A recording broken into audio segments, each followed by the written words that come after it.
akutunze na kukubariki. Ninaomba kanisa tushikamane. Vita ni kali, vita ni kubwa, lakini tunao ushindi katika jina la Yesu. Ninachoomba maishani mwangu, usije ukagundua step wakati wimbo ushaisha. Unajua cha kufanya wakati mambo yashaharibika. Mtumishi wa Mungu ametoa ushuhuda.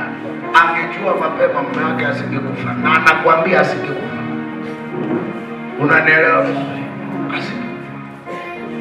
Asingejua mtoto angekuwa sasa hivi ni mchawi kokoni, ila hujui. Unaanza kuona tu vitu. Naomba tusimame kwenye maombi. Maombi usiyadharau.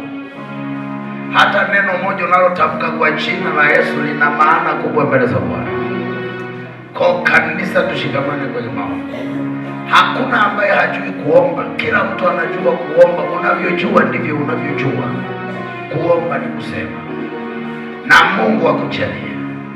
Natamka katika jina la Yesu, kupitia sadaka ya maombezi tuliyotoa, nyumba yako iwe salama, watoto wako wawe salama. Sadaka hii haijatolewa kimazoea. Nataka mwaka huu kupitia sadaka ya maombezi Mungu aweke alama, na Yesu ninayemwakilisha nasikia, kwa sababu sijajileta hapa, amenileta mwenyewe. Lazima hiyo sadaka ikafanye kazi, iweke alama kwenye maisha yako, uwe salama wewe na nyumba yako, kwa jina la Yesu. Biashara zako, mashamba yako, kila kitu kiwe salama kwa jina la Yesu Kristo. Wiki tunaanza maombi ya urejesho, kurejesha vitu vyote vilivyoharibiwa. Tutaendelea maombi baadaye. Naomba Samueli muendelee kuratibu ibada hizo kuanzia saa 9. Ni maombi kwa kwenda mbele. Wewe ambaye ufiki, ukipata siku ufika na wewe. Maombi tunayoomba yanawabeba hata ambao hawapo hapa. Hata mji wa Simike unabebwa kwa maombi yetu.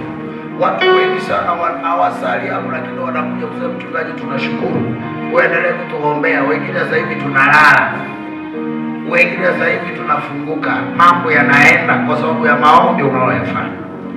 Mungu akubariki, usichoke, jifunge mkanda, songa mbele.